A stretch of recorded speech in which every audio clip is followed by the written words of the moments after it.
At what point did you decide to go to the police? Because you've got random text messages from a fake account.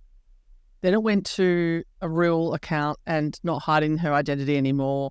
She's now contacting, she had already previously contacted your now new boyfriend, her ex, your mum, and now your ex-husband as well. So at what point did you say, this is not just a person trying to get in my head, like this is not right? So it would have been about 6 months in, and I've got to say there were people saying to me, specifically my partner at that time and some family members, you know, maybe you should say something, maybe you should do something. Adam wanted to speak to her directly. Some people wanted me to go to the police. But at that stage, quite naively, I just thought, oh, this is someone looking for attention. So if, you know, what you're taught at school, if you ignore them, it'll go away. But of course, that didn't happen.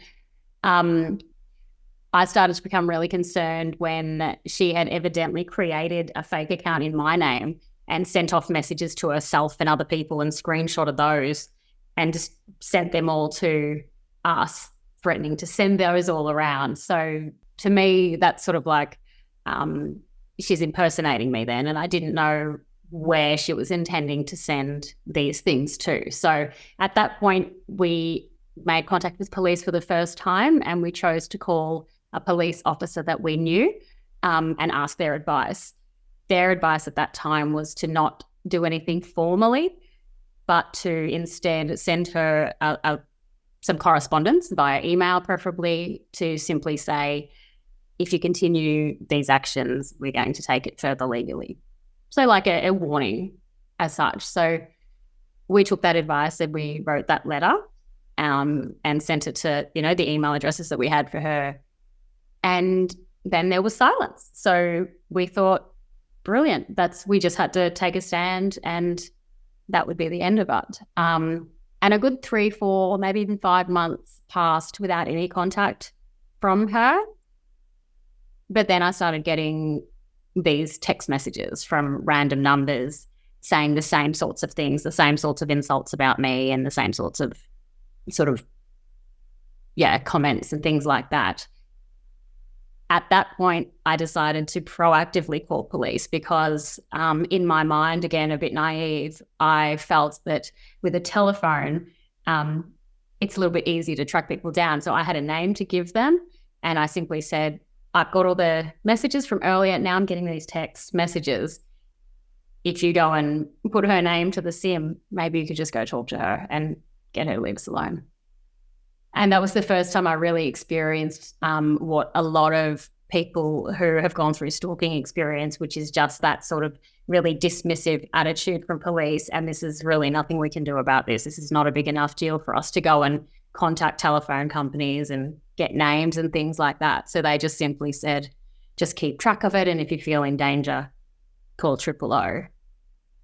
So at that point, I kind of felt really helpless and alone because I was basically told there's nothing you can do. So I sort of said to Adam at that point, we're stuck with this. There's nothing we can do. We're like, yeah.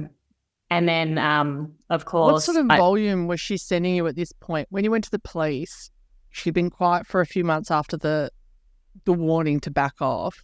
What sort of volume was she communicating with you at this point? So when she was sending all the messages up until when I first called the police, it was like often daily.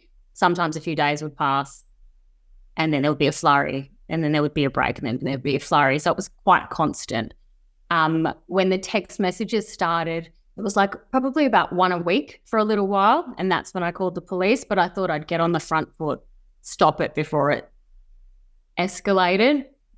But of course I wasn't able to do that. And given the fact that she was setting up fake accounts in your name and essentially stealing your identity, were you warning your family and friends and work about this? So if something was coming as if it was from you in terms of a communication, they knew that it's likely that to question it? At this point, I had only told my close family, and that was just because I was just so horrified by it all. I can't really explain why, but I was just so disgusted with the whole thing and I just felt so humiliated by it all that I just didn't really want to tell anyone about it. And hoped, and this is something, you know, when I talk about it now, that I would not do going back, because it's very, very difficult to put context into something when things are escalating and you're trying to tell somebody, actually, this started several years ago and this is how it started. It's quite difficult to do.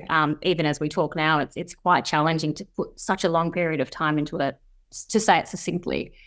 So the answer to that question is, at that point, no, I wasn't telling anybody at all.